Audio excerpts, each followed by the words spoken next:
저는 오늘 누가복음 1장 39절에서 56절 말씀 중심으로 해서 비천한 자를 위로하시는 하나님이라는 제목으로 말씀을 증거하겠습니다. 오늘 본문은 두 가지로 구성이 되어 있는데 엘리사벳과 마리아가 만나는 장면이 나오죠. 엘리사벳은 세례 요한의 어머니죠. 지금 복중에 태중에 아이가 있어요. 세례 요한. 그 엘리사벳이 있고, 마리아는 예수님의 모친이죠.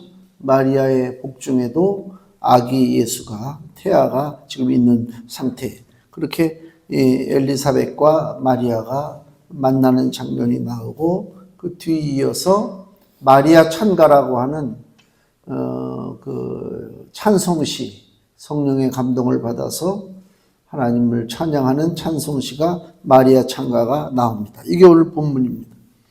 여기 보면은 주요 내용이 뭐냐면요.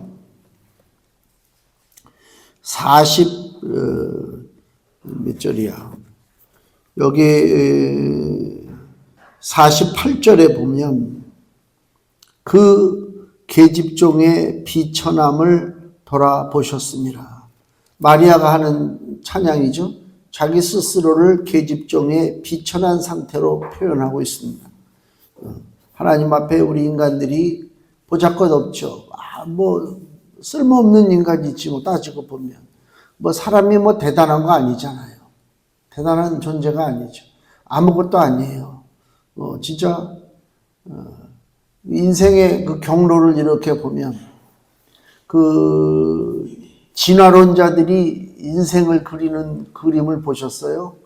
원숭이가 이렇게 서 있잖아요. 진화론자들이 설명할 때 인간이 뭐냐?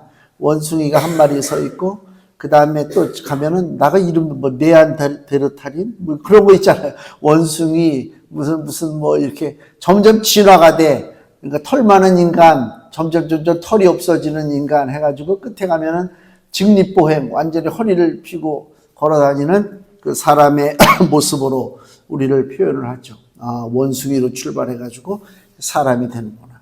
그게 이제 그 진화론자들이 그렇게 설명을 해요.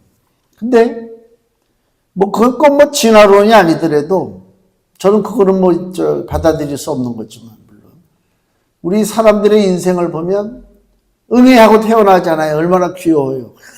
애기, 정말 너무너무 귀여운 그 아기로 출발해가지고 이제 5살, 6살 또 초등학교 들어가고 중학교 가고 고등학교 가고 점점 자라나잖아요.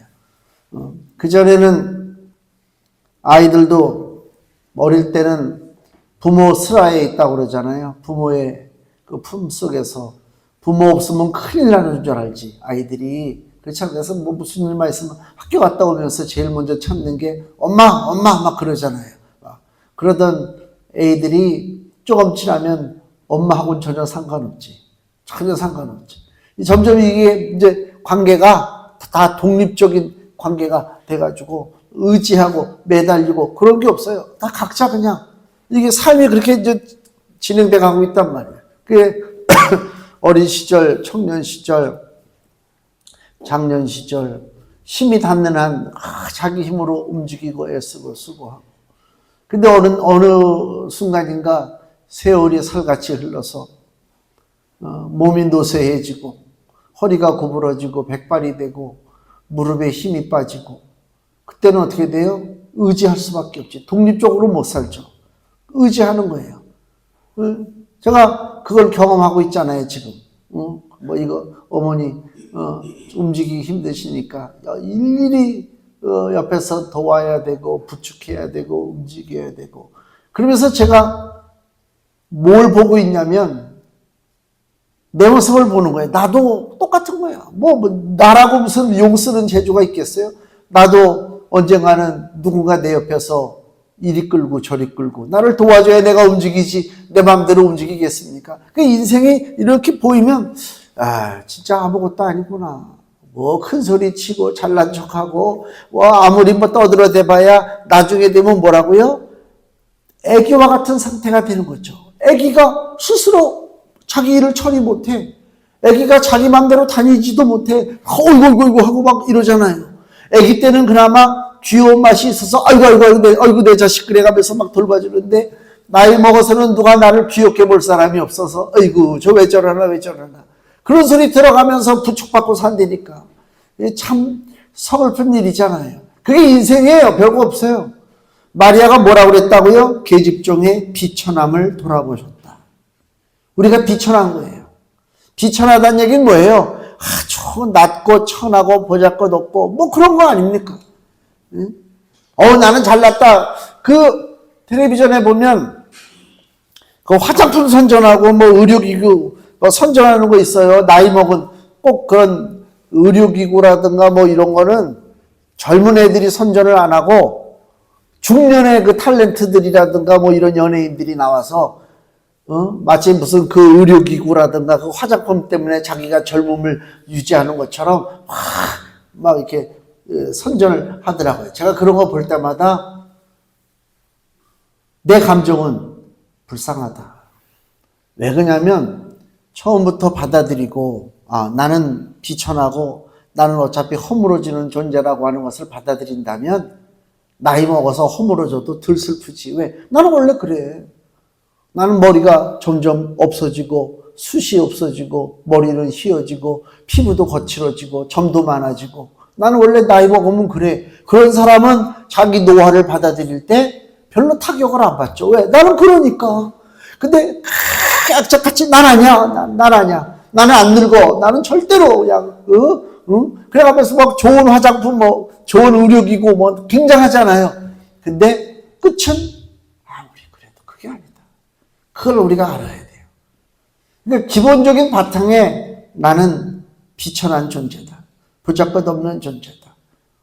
태어날 때도 도우심을 받고 주변의 도움을 받아서 내가 살아난 것처럼 마지막에 이 땅을 떠나는 그 순간에도 내 마음대로가 아니라 또 도움을 받고 살다가 세상을 떠나는 것이 우리의 인생이다. 그걸 우리가 아는 거예요. 이게 오늘 본문에서 얘기하는 것이 비천한 것을 아는 것이 은혜예요. 비천함을 알아야 된단 말이에요. 엘리사벳이 마리아가 자기 집에 찾아왔을 때에 예언을 하죠. 여기 엘리사벳의 그 예언이 나오는데 41절 보면 엘리사벳이 마리아의 문안함을 들으며 아이가 복중에서, 여기 이제 세례 요한을 얘기하는 거예요. 그 아기가 복중에서 뛰노는지라 엘리사벳이 성령의 충만함을 입어 큰 소리로 불러 가로되. 이제 예언한단 말이에요. 뭐라고 예언하냐면 그 주요 내용이 43절. 내 주의 모친이 내게 나오니 이 어찌된 일인고. 내 주님이 그 뱃속에 들어있는 거야 지금. 엘리사벳이 마리아를 봤는데 마리아도 임신을 했잖아요.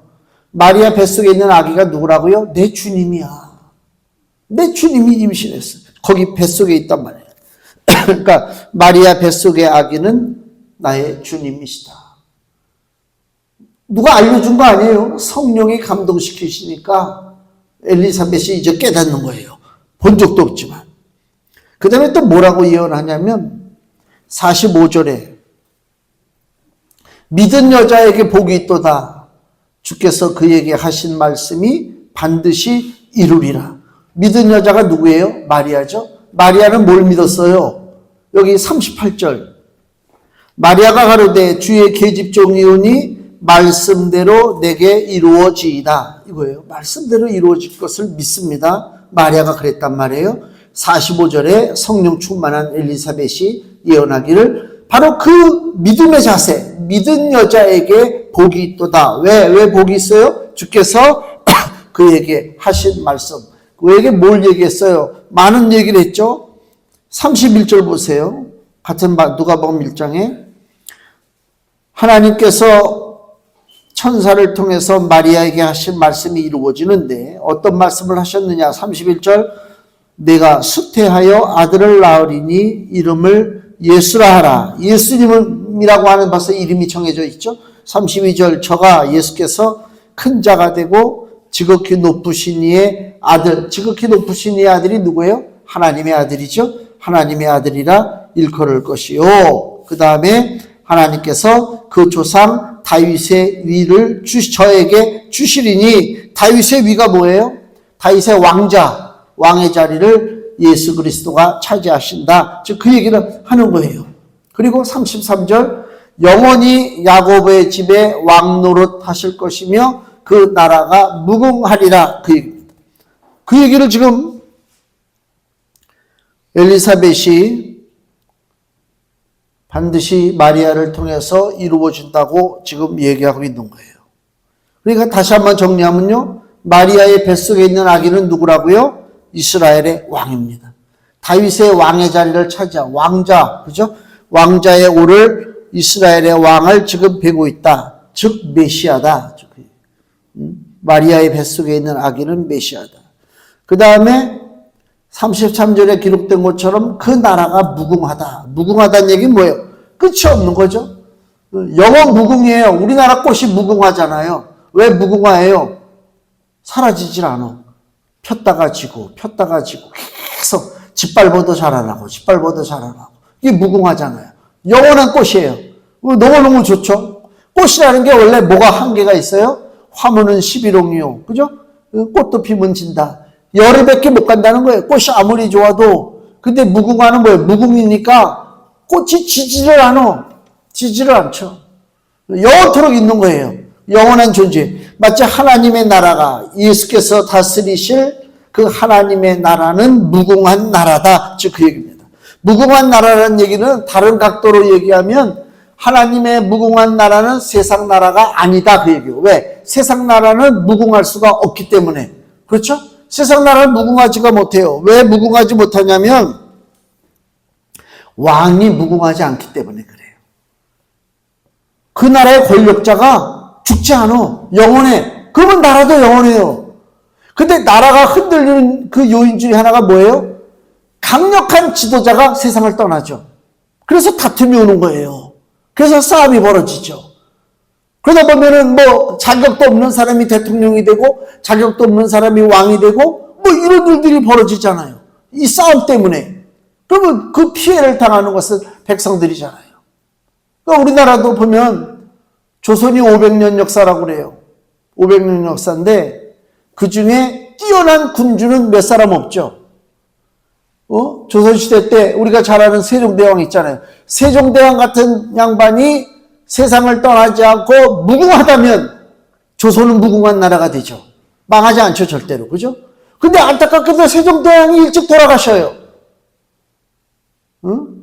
그 다음에 또 누가 있을까? 성종. 그 밑에 성종 있잖아요. 연산군의 아버지. 성종도 아주 정치를 잘해요. 근데 안타깝게도 일찍 세상을 떠나요. 다 그래요. 또 며칠 어저께가 그저께 보니까 텔레비전에 숙종에 대해서 나오던데 그 장희빈 나오는 숙종 있잖아요. 숙종도 14살에 왕위에 올라가지고 정치를 잘해요. 나라가 부궁해져요. 백성들을 위해서 애를 써요. 숙종이 60도 안 돼서 죽어요. 다 그렇게. 그러니까 좀 괜찮은 사람들 더 좀 오래 다스렸으면 좋겠는데 다 세상을 떠나. 그러니까 나라가 흔들려. 그래서 조선이 500년 더 이상 버티지 못하고 망하잖아요. 그러니까 세상 나라는 흥망성쇠가 있어요. 그죠? 부흥했다가 떨어져요. 백제가 부흥운동 일으킨 데가 있어요. 거기 성왕이라고 하는 사람이 있어요. 성왕. 백제가 뒤로다가 한강을 차지하고 있다가 고구려가 잠깐만 쳐들어오고 신라가 강성해지니까 한강을 빼앗기고 저 충청남도 쪽으로 다 지금으로 얘기하면 충남 쪽으로 내려간단 말이에요. 부여, 공주 쪽으로 내려가요. 그래서 그때 그 성왕이 부흥운동을 외친단 말이에요. 우리도 백제도 부흥할 수 있다. 나라가 부흥해요. 진짜 성왕 때 막 부흥해요. 부흥하는데 관산성 전투라고 하는 아마 옥천 지역으로 제가 기억하고 있는데 거기서 그 신라군사하고 전투하다가 성왕이 거기서 포로로 잡혀 목 잘려 죽습니다. 백제의 부흥을 외쳤던 왕이 잡혀서 죽어요. 백제가 어떻게 됐겠어요? 부흥은 무슨 부흥이야? 쭈그러드는 거지. 이게 세상 역사예요. 이게. 그러니까 지도자 때문에 국가가 번영하고 국가가 쇠퇴하는 것이 이게 역사의 흐름이에요. 어쩔 수가 없어요. 하나님의 나라는 영원하다는 얘기는 뭐예요? 하나님의 나라의 왕은 무궁한 왕이야. 사라지지 않아요. 그게 감사한 거예요. 얼마나 멋있어요. 응? 몽고에 가면, 저는 몽고 안 가봤지만, 보일 것은 뭐밖에 없어요? 징기스칸밖에 없어요. 징기스칸, 그 말탄 동상에다가 다 징기스칸이야, 징기스칸. 굉장하죠? 징기스칸의 나라가 몇 년이나 버틴 것 같아요? 이 땅에. 제가 계산을 해보니까 한 160년 징기스칸과 그 아들들, 손자들 다스리는 그 연도를 다 합쳐서 원나라라고 그랬죠? 중국의 원나라. 다 합쳐가지고 160년 만에 그 몽고 제국이 원나라가 멸망당해요. 명나라한테. 멸망당한다니까. 그 징기스칸 대단한 지도자죠. 말 타고 전 유럽을, 중앙아시아를 휩쓸던 지도자가 160년 만에 그가 세운 나라가 멸망합니다. 아무 소용없어요. 세상 나라 그렇게 멸망하게 돼 있어요. 그러나 하나님의 나라만이 영원합니다. 제가 지금 말씀드리고자 하는 것은 뭐냐면요. 우리의 호적이, 우리의 국적이 지금 영적으로 어디에 속해 있는가를 알고 살라 그 얘기예요. 영원한 나라, 하나님의 나라, 무너지지 않는 나라, 영원토록 번영하는 나라, 하나님의 나라에 내가 백성이라 이거예요. 이게 얼마나 멋있는지 몰라요. 자랑스러운지 몰라요. 그 전에 진짜 한 20, 30년 전만 해도 그때 미국에 갈 때 한국이 별로 위상이 이렇게 높지가 못했어요. 그래가지고 나 아주 까칠하게 막 검색을 하고 아주 줄 오래 쓰고 그때 제가 느낀 것은 일본 사람들이 옆에 있는데 걔네들은 여권이 우리하고 색깔이 틀려.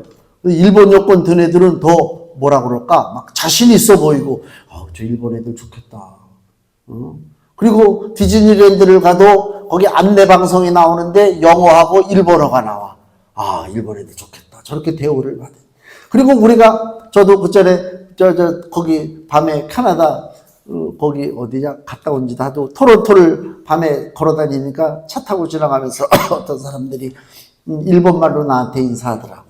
그러니까 다 일본 사람으로 보이는 그 시대에 일본 좋겠다. 한국은 아직은 별 볼 일 없구나. 어디 가도 그냥 줄이나 오래 서야 되고 뭐 특혜도 받지 못하고. 요새는 어떻게 돼요? 유럽에 가면 유럽도 안 가봤지만 유럽에 가면 그 몇 개국은요 더 빠르게 그 출입국이 돼요. 몇몇 나라 그 깃발이 그려져 있어요. 뭐 미국, 카나다, 일본, 뭐 호주 뭐 이렇게 쭉쭉 해가지고 괜찮은 나라들 빨리빨리 입국이 처리되는데 거기에 한국 태극기도 그려져 있어요. 괜찮죠? 자랑스럽지. 이제는 어디 가도 어디에서 왔냐 그러면 나 한국에서 왔다. 자랑스럽게 얘기했단 말이에요. 그저 예전에는 눈치 봐가면서 그랬는데 이제는 우리는 하나님 나라 백성이잖아요. 더 눈치 볼 일이 없죠. 자신 있죠. 세상 나라는 멸망당하나 주의 나라 영원하잖아요. 왜 주의 나라가 영원하다고요? 그 나라의 왕이 영원하시기 때문에 그래요. 요한계시록 1장 17절 요한계시록 1장 17절입니다. 신약성경 400페이지 요한계시록 1장 17절에서 18절 말씀, 예수님 말씀입니다. 여기 그 사도 요한이 이제 보는 거예요. 내가 볼 때에 그 발 앞에 누구 발이요? 예수님의 발 앞에 엎드러져 죽은 자 같이 되매 그가 오른손을 내게 얹고 가라사대 두려워 말라. 나는 처음이요 나중이라. 처음이요 나중이라는 얘기 뭐예요? 난 영원한 거야. 곧 산 자라. 내가 전에 죽었었노라. 예수님이 십자가에서 죽으셨잖아요. 내가 전에 죽었었노라. 볼지어다 이제 세세토록 살아있어 사망과 음부의 열쇠를 가졌다. 하나님 나라의 왕 예수 그리스도는요 세세토록 살아계신단 말이에요. 그게 얼마나 우리가 감사한지 몰라요. 얼마나 감사한지 몰라요. 그러니까 엘리사벳의 그 예언을 통해서 하나님 나라의 모습을 우리가 보는 거예요. 영원한 나라 걱정할 것이 없어요. 지금 나라들은요 저 호르무즈 해역 봉쇄됐다고 해서 기름값 오른다고 차량 지금 몇 부제, 공무기관은 지금 5부제인가 2부제인가 하잖아요. 막 저거 하고, 막 기름값 오른다고 막 그냥 싼 주유소 찾아가지고 막 줄 서고, 뭐 조금만 국제적으로 문제가 생기면 뭐가, 원재료가 끊어져가지고 공장이 가동이 안 되고, 얼마 전에는 또 쓰레기 봉투, 없다고 해가지고 없지도 않은데, 쓰레기 봉투 막 동이 났어요. 지금은 어떻게 된 건가? 뉴스도 안 나오네. 응? 그전에는요, 무슨 전쟁 난다고 라면도 동난 적이 있어요. 참 한국 사람들이 배짱이 좋아요. 전쟁 났는데 라면 끓여 먹을 수 있을 것 같아? 하여튼 대단한 사람들이야. 거기서 그 와중에 라면 먹겠다고. 응? 왜? 우리 집은 절대로 라면 한 번 더 사본 적이 없어요. 쓰레기 봉다리 더 산 적이 없어요. 왜? 나 하나님 나라 백성이니까. 아유, 이 땅에서 망하면 어떻고, 죽으면 어떻고, 무너지면 어떻고, 그거 아무 의미 없어요. 하나님 나라의 백성인 게 중요한 것이지.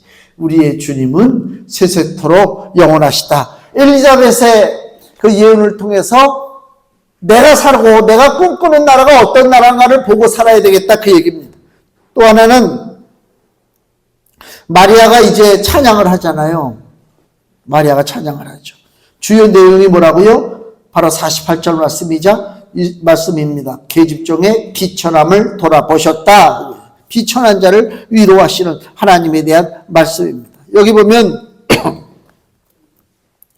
38절 마리아가 가로되 주의 계집종이오니, 자기 자신을 낮춘다고 그랬죠. 자기 모습을 제대로 보고 있는 거예요. 계집종의 비천함, 신분이 낮고 천한 상태. 마리아가 볼 때에 하나님 앞에 어떤 존재가 됐든지 간에 사람은요 결코 자랑할 것이 없는 연약한 존재예요.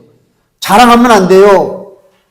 그래서 교만이 멸망의 선봉장이라고 그러잖아요. 망하는 사람의 특징이 뭔지 아세요? 교만해, 교만. 항상 교만해. 교만한 자는 망하게 돼 있어요. 잘난 척하는 자는 망하게 돼 있어요. 겸손해야 된단 말이에요. 하나님이 그 겸손한 자를 들어 쓰시거든요. 자, 시편 142편을 보세요. 다윗이 쓴 시편인데 뭐라고 돼 있냐면 시편 142편 6절 구약성경 905페이지입니다.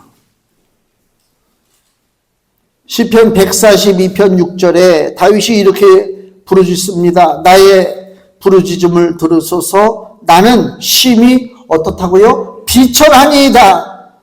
비천해. 보잘것없어.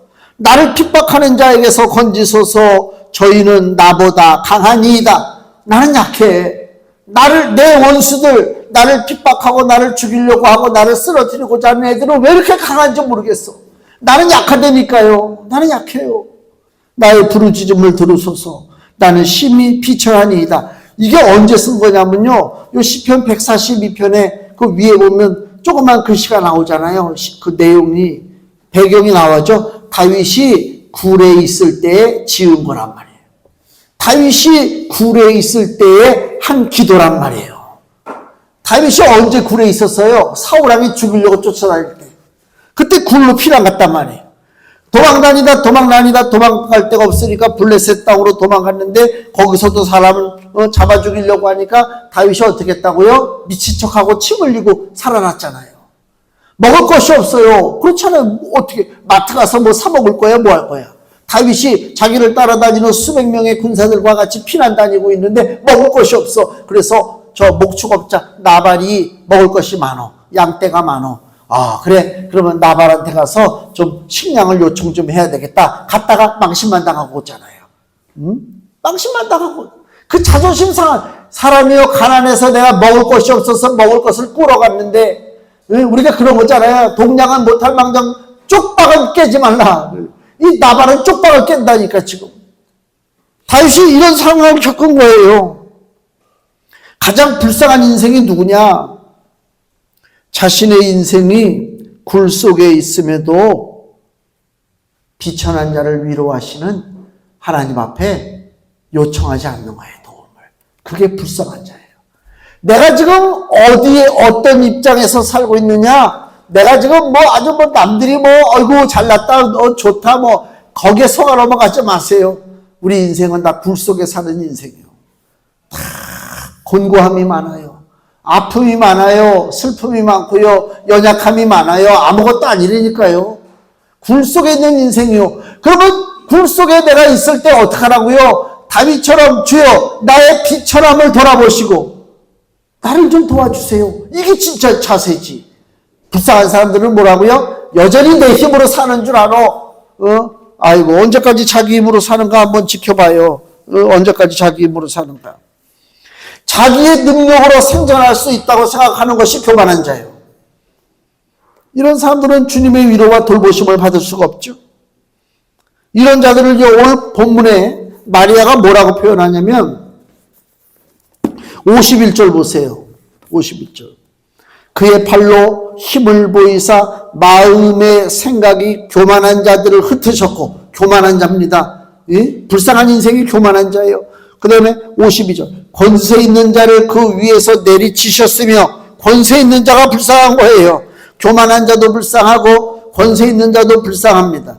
53절. 줄이는 자를 좋은 것으로 배불리셨으며 부자를 공수로. 부자가 불쌍해요.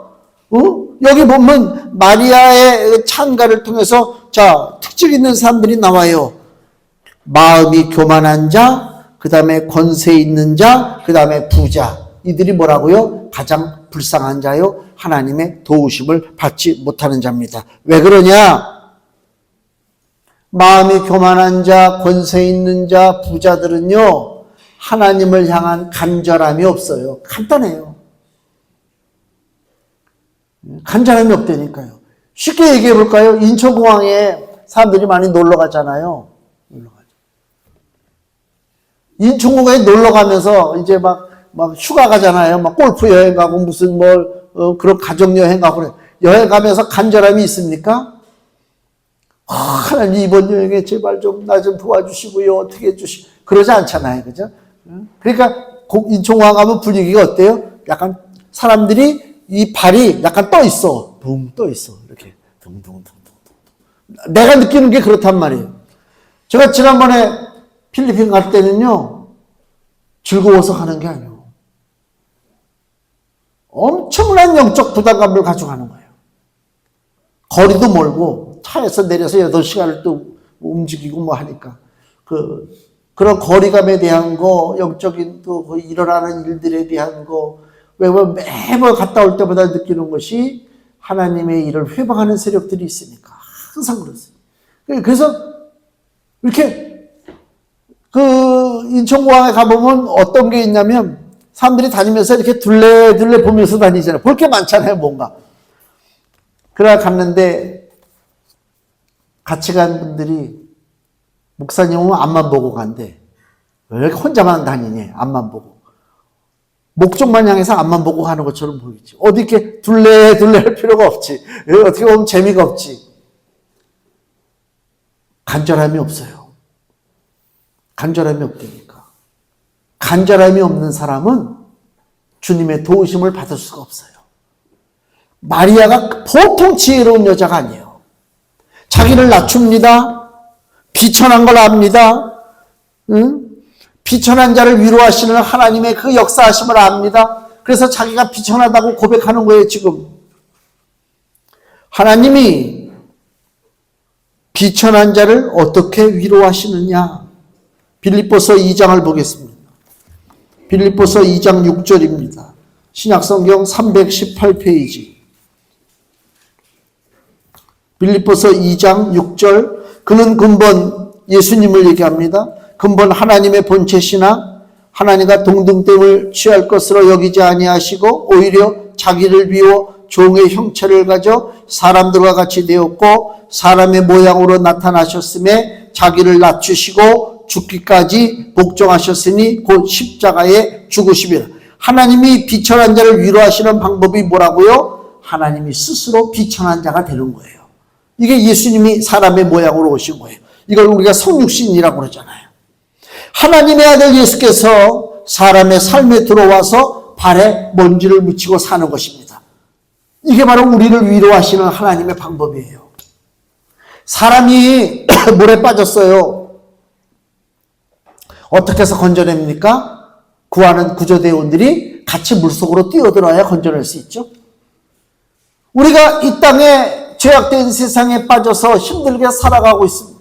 비천한 모습으로 살아가고 있습니다. 하나님 앞에 도우심을 구합니다. 주여 나를 비천한 자를 불쌍히 여기소서라고 할 때에 하나님은 어떻게 도우셔요? 저 물 바깥에서 그래 네가 한번 헤엄쳐서 나와봐.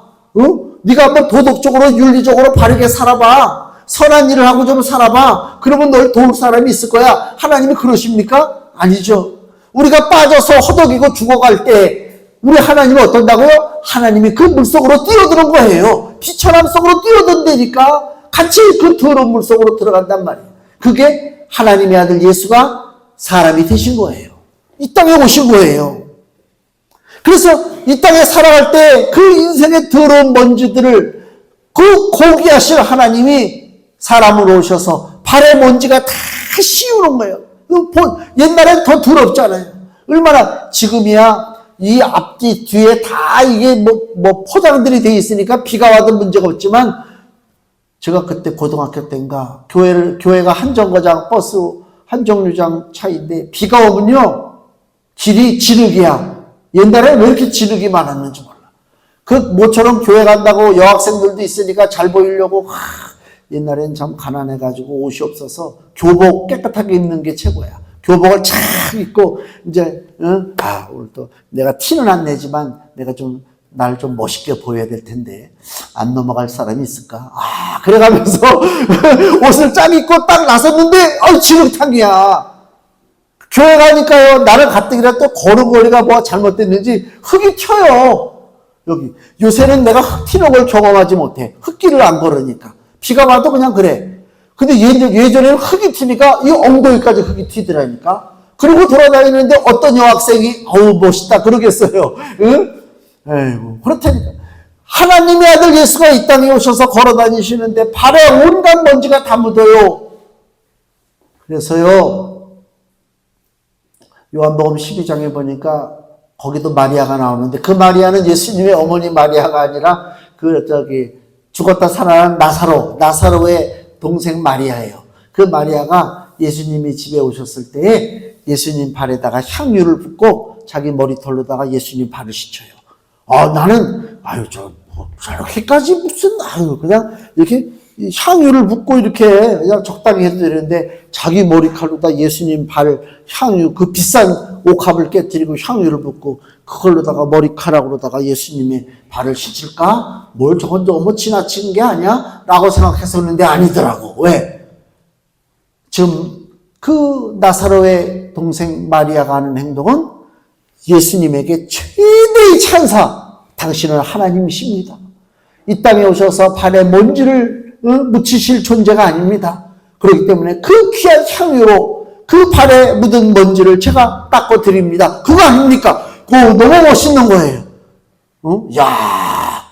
우리는 너무 예수님이 이 땅에 오셔서 고난주간도 겪고 부활주간도 겪고 다 하지만은 너무 당연하게 받아들이잖아요. 그래 예수님이 오셔서 십자가에서 죽으셨고 부활하셨고 우리는 살아났다. 할렐루야. 그래서 우리가 부활절에는 지난번에 부활절 행사하는 거 보니까 한국 높은 무슨 그 교단들 큰 대형 교회들 모여가지고 십자가 메고 돌아다니고 있더라고.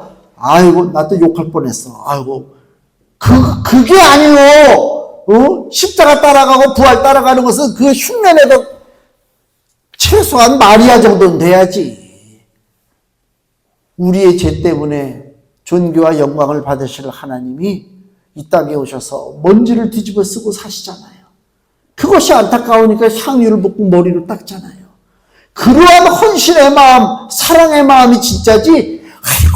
그거 십자가 지고 가면 지가 진짜 십자가 지고 가는 거야? 그러니까 지금 한국 기독교가 위기라는 소리가 나오는 거예요. 왜 이렇게 무식하고 참 어리석은지. 하나님께서 발에 먼지를 묻히고 산다는 것을 다른 말로 하면 함께 하신다 우리랑. 그게 임마누엘이다. 그 얘기를 하는 거예요. 임마누엘이다. 교만한 자를 물리치시고 스스로 비천함을 알고 주님의 도우심을 간구하는 자를 하나님 외면하지 아니하시고 도와주십니다. 금주 말씀 보세요. 시편 68편 5절입니다. 같이 읽겠습니다. 그 거룩한 처소에 계신 하나님은 고아의 아버지시며 과부의 재판장이시라. 아멘. 여기 보면 고아와 과부가 나옵니다. 옛날 이스라엘의 고아와 과부는요, 진짜 비천한 사람입니다.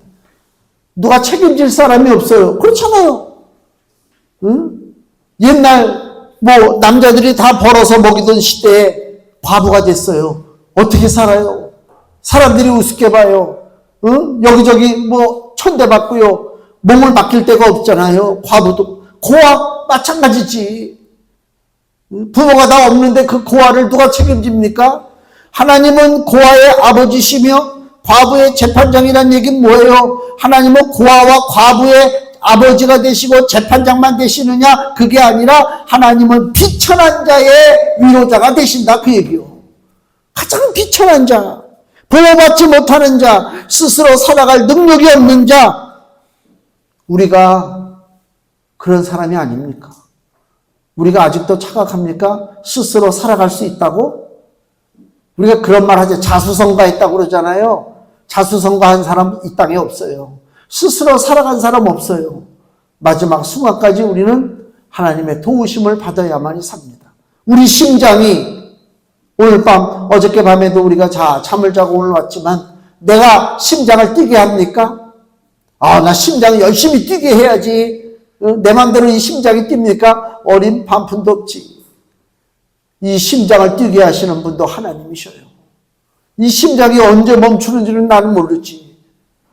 우리가 할 수 있는 게 아무것도 없어요. 우리가 고아요. 우리가 과부란 말이에요. 그 비천한 자를 하나님이 위로하신다고 하는 그 희망의 메시지에 우리가 초점을 맞추고 이 올 한 달도 열심히 우리를 위해서 팔을 벌리시고 품으시는 하나님 품속에 우리가 거하시면서 주님 앞에 소원을, 기도를 올려서 하나님의 놀라우신 사랑과 응답을 받는 귀한 성도가 되시기를 예수님의 이름으로 축원을 드리겠습니다. 기도하겠습니다.